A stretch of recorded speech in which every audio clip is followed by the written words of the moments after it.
the publications and books. This is not comprehensive because the list is exhaustive, but I included here the books that are the most common in the syllabus, just so that if you are planning to expand your library, and I have to tell you I'm incredibly fortunate to have, I think, one of the best musical theatre libraries anywhere. When I die, someone's going to be really happy.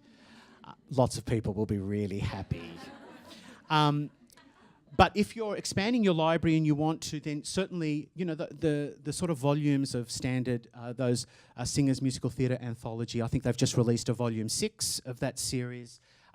They're terrific. The Alfred Singers Library, I actually really like those books. They have a lot in there that's outside of standard repertoire. So it's a little bit left of standard repertoire. The Singers Musical Theatre Anthology is the standards, the stuff that's really popular and out there. But the others, and the contemporary singing actor volumes, there's 4 of them, are like that as well. They're outside of the norm, so I kind of like that. Plus the song collections from those composers get a fair bit of play in the syllabus. Arrangements and song versions, being very specific about which version of songs we want you to use and which key. So it is important that you go to those song versions, and we are very specific. Where internet downloads are concerned, I'm going to cover that in a moment, so just hold on to your question about that. I'm sure that you do have some, but we're pretty specific about that. You'll find the greatest variety in that 1920s to 40s repertoire, and I've already mentioned that a lot of that repertoire is quite basic on the page. Sometimes I've chosen an arrangement of that which has become sort of standard amongst the cabaret circuit in musical theatre performers and is much, much more complicated.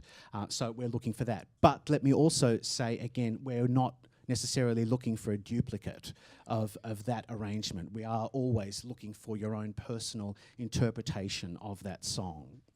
I'm not going to get into copyright and photocopies because you all know the drill. The only thing I would say is, of course, when you've got an accompanist in the examining situation, sometimes photocopying a page you need to for page turns, and we absolutely acknowledge that. But do whatever you can to avoid photocopying the grade books. Okay, internet. Look, I know that this is a big deal, and I know that the ones that are freaking out about this are us, not the students. They're pretty comfortable with this, and I'm certainly comfortable with the whole idea of internet purchases and downloads. Let me say to you that I believe, having worked with Hal Leonard for a long time and worked in print music for a long time, that the availability of print music is dramatically evaporating.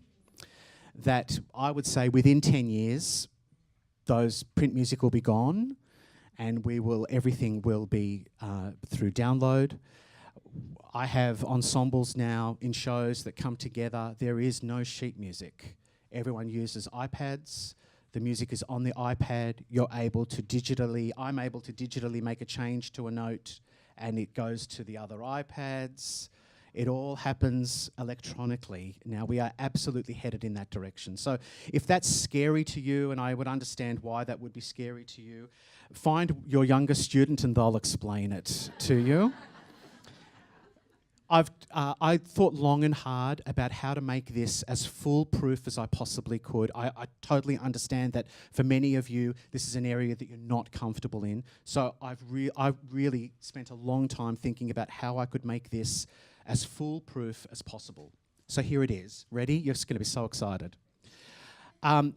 If we've listed in the syllabus that something is for digital download or available via digital download, 90% of the time that is through musicnotes.com. So in your syllabus, you'll see the list of the piece, and here it's Pasek and Paul's Before It's Over from a sensational musical called Dogfight, one of my favourite shows. And it's got musicnotes.com, and then it lists a little code. So all you would do is go in your browser on your computer and you type in musicnotes.com or just Music Notes, and it will take you there. You click on that. This is the main page for Music Notes that it will bring you to every time. If you've got internet access right now, you can do it as I speak right now and see that I'm telling the truth. So this is the main page. Here where it says Find Sheet Music, you'll simply type in MN0124116, that tiny little code there. You'll press search. The exact arrangement in the exact key that I want will come up. It doesn't give you other options. If you type in the exact code, you'll get the exact key, the one that I've chosen, and it won't give you options. If you go into the search engine and type, before it's over, Dogfight, then you'll get every possible version of that song that exists and you'll get confused. So to avoid the confusion, that little code, which may seem onerous, but it's really quite simple, avoids that. And so there's no confusion then about, well, what key did he mean? That's the key that I meant. Now, when you go to that page, the music comes up. They're very tricky. Over on the side it says original key. And then it gives you all the transposition options, up a third and blah, blah, blah, blah. That's not the original key, as in the original key from the show or whatever. It's the original key for that version.